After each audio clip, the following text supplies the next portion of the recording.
Buen día.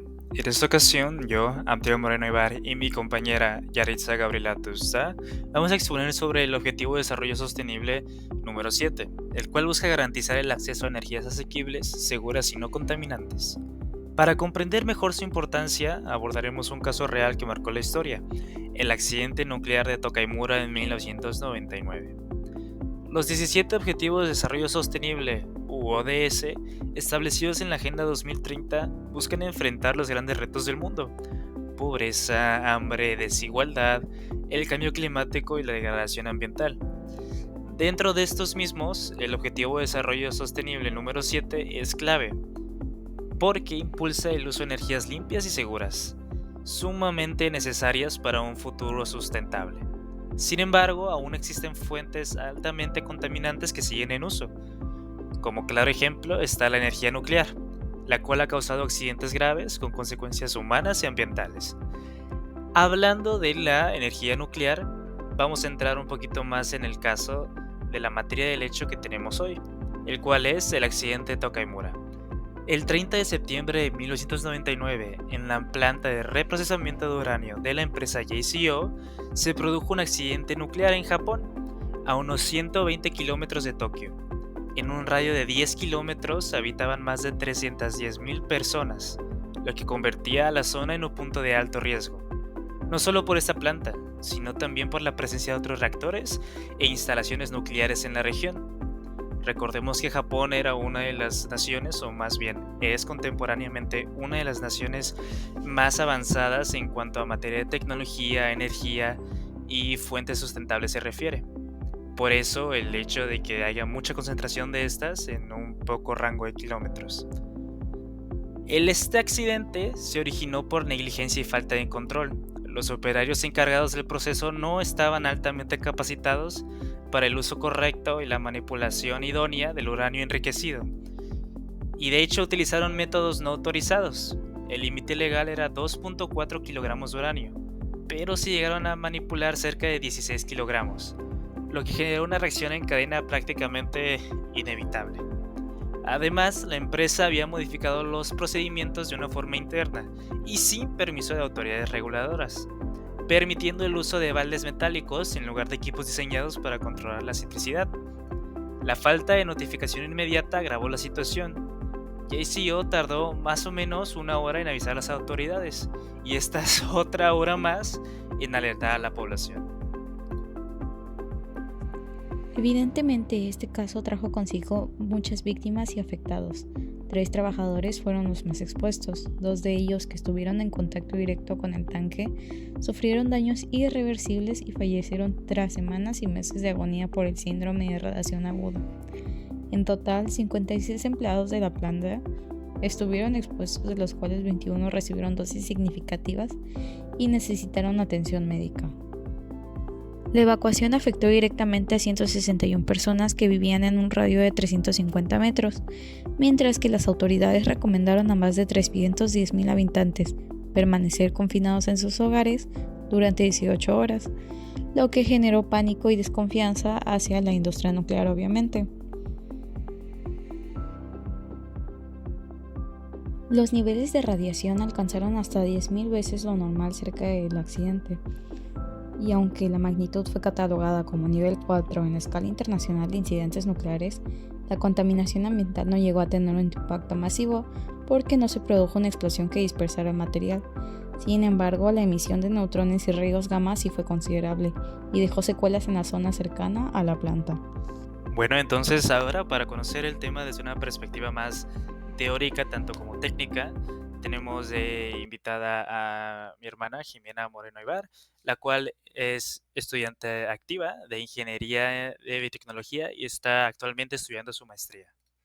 Veamos qué tiene que decir respecto a estas 5 preguntas que les voy a plantear. La primera es: ¿cuál es la relación que existe entre las energías contaminantes como la nuclear y la salud humana a corto y largo plazo? Esa pregunta es muy interesante, Abdiel, ya que yo estudio desde la perspectiva de la biología celular y te podría explicar un poco de cómo es que estas interacciones, que precisamente son energías ionizantes de estos átomos inestables, ¿no? Que es lo que genera la radioactividad, pues es un factor muy importante y que va a determinar si existe una probabilidad de que tengamos ciertas mutaciones en el ADN, ¿no? A pesar de que dentro de nuestro cuerpo tenemos muchas proteínas que se encargan de esa función de regular todo lo que toda aquella traducción de proteínas y que todo este conjunto de complejos funcione correctamente. Existen estos factores precisamente como la energía nuclear que al liberar la radioactividad generan cambios dentro de nuestro ADN y al generar esas rupturas de los enlaces o generar esas malformaciones, esos loops que se hacen en las cadenas de ADN, pues tenemos ese riesgo de formar cáncer, que es la producción desmesurada de células, ¿no? Entonces, a corto plazo podríamos tener consecuencias graves como vómito, diarrea, entre otras aflicciones, y a largo plazo podríamos presentar tumores y cáncer. Desde la biotecnología, ¿qué alternativas o soluciones se están investigando para reducir los efectos de la contaminación energética? Bueno, para esta pregunta hay un ejemplo muy fácil en el que te puedo explicar quiénes son los encargados de la captura del dióxido de carbono que están entre nosotros, que principalmente son las plantas y las microalgas. Entonces, nosotros sabemos que este tipo de industrias tienen un impacto ambiental grande en su producción de dióxido de carbono y que afecta a nuestra capa de ozono, ¿no? Bueno, ¿qué papel juega la biotecnología? ¿Qué está tratando de hacer la biotecnología? La biotecnología, al ser el estudio de los microorganismos para el mejoramiento de procesos y de la eficiencia de los mismos, pues están ideando cosas desde la perspectiva de genética, del mejoramiento de plantas, para que puedan absorber mejores cantidades de dióxido de carbono. También se están implementando incluso desde la perspectiva de energías renovables, teniendo un enfoque un poco más, se podría decir, quizá mecánico, al introducir la captura de este dióxido de carbono por microalgas y tratarlo de convertir en energía eléctrica por medio de unos paneles, ¿no? Entonces la biotecnología juega un papel súper importante y se están tratando de diseñar procesos más eficientes, incluso bacterias o cianobacterias que lleguen a captar precisamente lo que son las emisiones de dióxido de carbono. ¿Por qué crees que aún sigue utilizando energía nuclear y otras fuentes contaminantes a pesar de sus riesgos?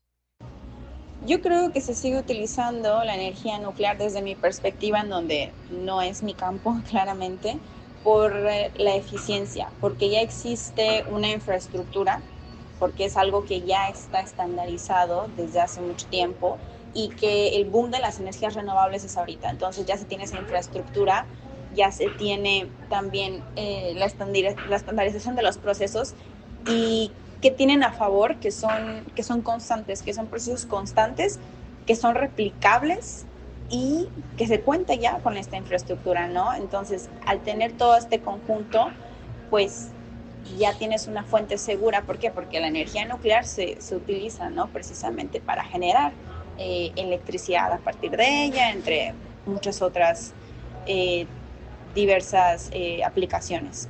Entonces, principalmente yo considero que ese es el factor inicial, que si ya tenemos algo que funciona y que nos es constante y nos da un buen índice de eficiencia, pues ¿para qué intentar, no? ¿Para qué buscar otras alternativas?